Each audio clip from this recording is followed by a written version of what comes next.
3, 2, unité. Un dernier décompte pour l'ultime décollage d'Ariane 5 dans l'espace.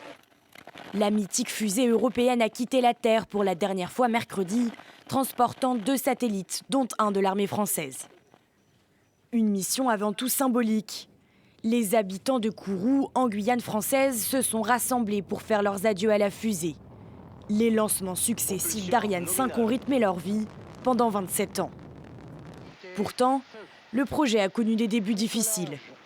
Lors du premier lancement en 1996, une erreur informatique fait exploser la fusée 40 secondes après le début du vol. On a surmonté cet échec, on est reparti en vol et on a fait de ce lanceur un succès incroyable, succès industriel, succès commercial, une fiabilité absolument phénoménale, 98% de succès, enfin une horloge suisse. En quelques années, Ariane 5 est devenue la fusée de référence pour le lancement de satellites commerciaux, permettant à l'Europe de devenir une puissance spatiale incontournable. Mais la concurrence croissante d'entreprises du secteur privé, comme SpaceX, a changé le paysage spatial. Face à ses contemporains, Ariane 5 ne fait plus le poids.